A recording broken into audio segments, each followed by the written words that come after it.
wabarakatuh dan selamat pagi. Perkenalkan, nama saya Luther N. Hamid, SPD, mahasiswa PPG dalam jabatan kategori 2 tahun 2022 Universitas Patimura. Hari ini saya akan melaksanakan PPL Aksi 3 di SMP Negeri 4 Tolinggula, Kabupaten Gorontalo Utara, Provinsi Gorontalo. Baiklah, inilah video pembelajaran PPL 3.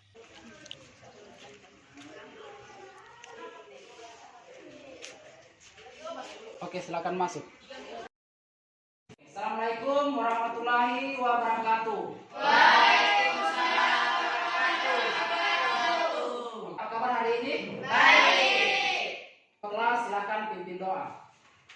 Belum belajar, mari kita berdoa. Berdoa sesuai dengan kita masing-masing. Berdoa dimulai. Selesai. Silakan kalian perbaiki tempat duduk kalian. Ya. Kelas meja yang di depan.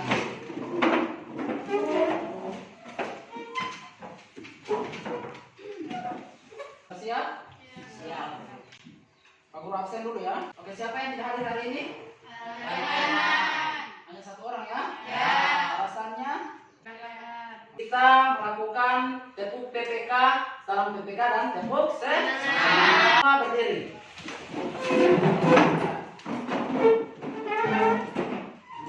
Tepuk semangat.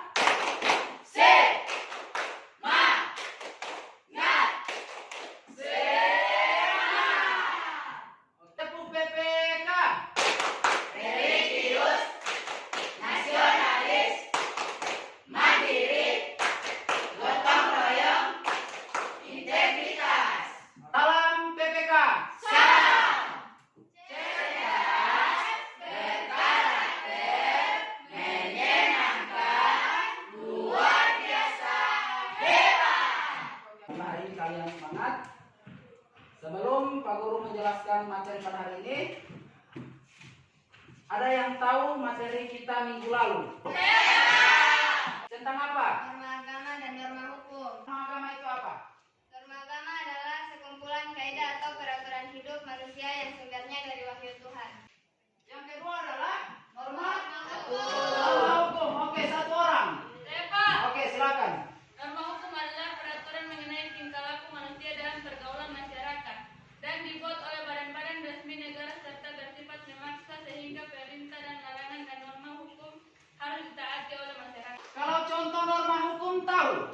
Itu peraturan lalu lintas. Ada lagi? Oke. Ya. Kalau norma agama kira-kira apa? Contoh perilaku menaati norma agama. Hargai agama lain. Mari. Oke. Jadi berikan jempol. Materi kita pada hari ini adalah Ramadan. Kita akan membahas tentang keyakinan. Tujuan pembelajaran kita pada hari ini melalui pendekatan saintifik dengan menerapkan model pembelajaran PBL atau Problem Based Learning dengan metode diskusi dan tanya jawab. Peserta didik diharapkan mampu menunjukkan sikap religius, kritis, kerjasama, jujur, disiplin, dan bertanggung jawab dalam menganalisis keadilan dalam kehidupan bermasyarakat, berbangsa, dan bernegara. Jadi sebelum masuk pada materi, di sini kalian analisis gambar yang ada di depan. Kemudian setelah kalian analisis, silakan kalian kemukakan pendapat kalian tentang gambar di sini. Jadi siapa yang bisa memberikan analisa tentang gambar di depan? Yang hanya mengambil 3 buah kakao mendapat vonis 1 bulan penjara. Sedangkan jaksa pinangki yang menggelapkan uang sebesar 5,25 miliar hanya divonis 4 tahun penjara. Jika ditegakkan kembali, seharusnya jaksa pinangki mendapatkan vonis 510.417 tahun agar terdapat keadilan pada keduanya. Bagaimana sebenarnya menegakkan hukum di Indonesia? Siapa yang bisa?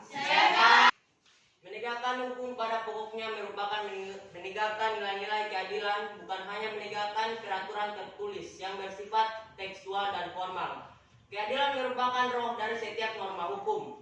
Tegaknya keadilan hukum akan menjadi jaminan bagi perwujudan nilai-nilai kemanusiaan yang adil dan beradab sebagai sila kedua Pancasila dan sekaligus mewujudkan sila kelima Pancasila, yaitu nilai keadilan sosial bagi seluruh rakyat Indonesia. Ya, berikan jempol. Ya, sekarang kita bagi kelompok ya, sesuai dengan kelompok minggu lalu. Sekarang Pak Guru akan membagikan LKPD. Jadi kalian ada yang presentasi, ada juga yang memberikan pertanyaan atau tanggapan. LKPD di sini kalian akan menganalisa gambar tentang keadilan. Oke, jadi masing-masing kelompok sudah selesai menganalisa ya? Ya. Kelompok 3 untuk presentasi. Assalamualaikum warahmatullahi wabarakatuh. Waalaikumsalam warahmatullahi wabarakatuh. Baiklah, saya mewakili kelompok 3 untuk mempresentasikan hasil analisa kami. Pada gambar pertama, tidak menerima suap dari manapun dan tidak terpengaruh oleh pihak manapun. Membuktikan secara tegas mana yang salah dan mana yang benar. Memberikan hukuman terhadap pelanggar hukum sesuai dengan peraturan dan pasal yang dilanggar. Bekerja secara tulus dan ikhlas sebagai penegak hukum. Baiklah, saya akan melanjutkan hasil presentasi yang dibacakan oleh teman saya. Pada gambar kedua terdapat 2 tahanan yang diperlakukan secara tidak adil, karena tahanan seorang koruptor akan diberikan remisi. Sedangkan seorang nenek yang hanya mendapatkan hukuman pasal 12 tentang pencegahan dan pemberantasan perusakan hutan tidak diberikan remisi. Perlakuan tersebut sangat tidak adil bagi nenek Asyani. Terima kasih. Itulah hasil presentasi kami. Jika ada pertanyaan, dipersilahkan. Pertanyaan buat kelompok 3. Bagaimana pendapat kalian tentang koruptor di Indonesia? Apakah hukumannya sudah sesuai? Saya akan menjawab pertanyaan yang diberikan kepada kelompok kami. Menurut kami, koruptor di Indonesia sudah diberikan hukuman sesuai dengan aturan yang berada di dalam UUD. Sangat Pak, tapi mengapa masih ada ya juga hukuman bagi koruptor yang tidak sesuai? Ya, jadi menurut kami, hal itu karena masih ada hukuman yang tidak memberikan efek jera bagi koruptor. Sekarang melanjutkan presentasi dari kelompok 2. Silakan. Assalamualaikum warahmatullahi wabarakatuh. Waalaikumsalam warahmatullahi wabarakatuh. Saya mewakili kelompok 2 akan mempresentasikan diskusi kami. Pada gambar pertama, dilema keadilan hukum Indonesia menjadi hal yang sukar untuk didapatkan bagi masyarakat kecil di negara hukum. Tujuan hukum adalah memberikan keadilan kepada setiap orang, tidak peduli mereka dari kalangan apapun. Pada gambar kedua, dapat dilihat pada kita nenek Asyani yang divonis 1 tahun penjara dengan masa terkebal 1 tahun 3 bulan dan denda 500 juta rupiah karena terbukti mencuri 2 batang pohon jati untuk dibuat menjadi tempat tidur. Sedangkan mantan Bupati Sragen Agus Faktor Rahman hanya dituntut 1 tahun 6 bulan penjara oleh DPU Kejaksaan Negeri Sragen dan denda 10 juta rupiah atau kasus korupsi dana kas daerah Kasda Pangkam Sragen 2003 sampai 2011. Itulah hasil presentasi kami. Jika ada pertanyaan dipersilakan. Assalamualaikum warahmatullahi wabarakatuh.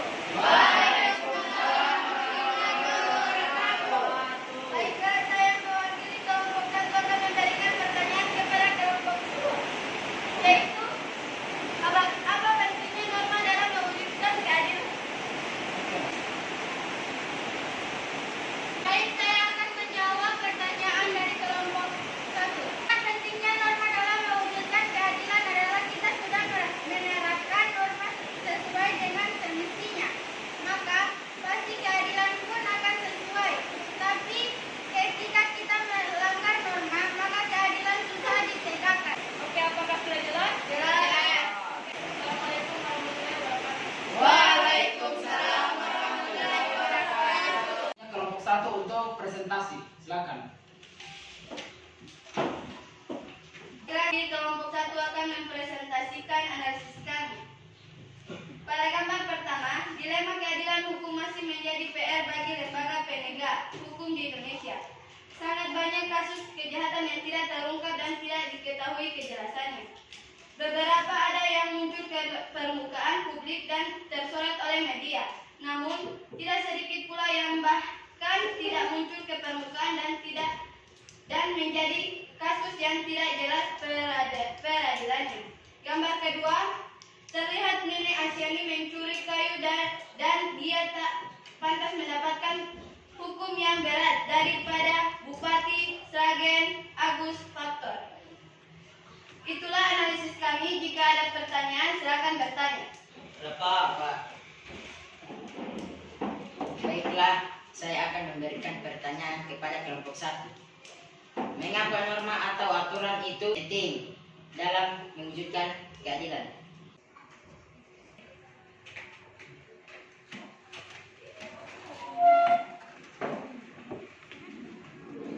Baiklah, saya akan menjawab pertanyaan dari kelompok 3. Karena norma adalah hal yang mendasar yang harus kita tanamkan dalam diri setiap manusia agar tercipta suasana yang aman dan damai. Misalnya kita sudah menerapkan norma hukum maka pasti keadilan dapat ditegakkan. Oke, apakah sudah jelas? Jelas.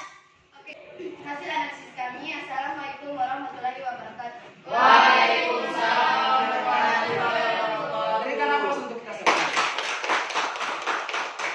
Satu orang kumpul masing-masing kelompok. Oke, sekarang sebelum proses pembelajaran ditutup, siapa yang bisa memberikan kesimpulan pada hari ini? Oke, satu orang dulu ya. Yang di depan dulu. Silakan. Baik, saya akan memberikan kesimpulan. Kesimpulannya adalah kita harus menegakkan keadilan agar tercipta suasana yang aman dan damai. Berikan aplaus. Sekarang siapa yang bisa memberikan refleksi atau manfaat proses pembelajaran pada hari ini? Oke, silakan di belakang. Manfaat pembelajaran kita hari ini adalah kita dapat mengetahui bagaimana keadilan di Indonesia. Oke, berikan aplaus. Proses pembelajaran kita hari ini kita dapat mengetahui bagaimana keadilan di Indonesia. Jadi selanjutnya Pak Guru akan evaluasi pembelajaran pada hari ini ya. Jadi dikerjakan masing-masing ya.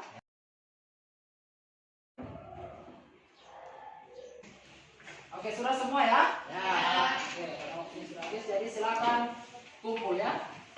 Ayo.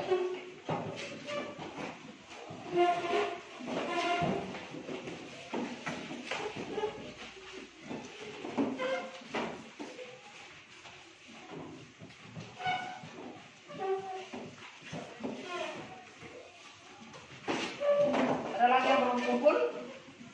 Semuanya sudah ya? Oke, jadi ini nanti akan Pak Guru periksa. Semoga nilainya hari ini lebih bagus daripada nilai kemarin. Ke depan kita akan masuk pada materi baru. Jangan lupa untuk minggu depan itu kalian cari materi tentang perumusan dan pengesahan Undang-Undang Dasar 1945. Ya, jangan lupa kalian cari agar proses pembelajaran minggu depan itu dapat berjalan dengan lancar. Jelas? Jelas.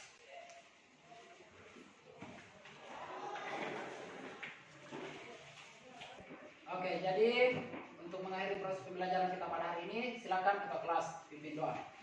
Berdiri. Yang keempat. Assalamualaikum warahmatullahi wabarakatuh. Duduk. Sebelum mengakhiri pembelajaran hari ini, mari kita berdoa. Sudah selesai.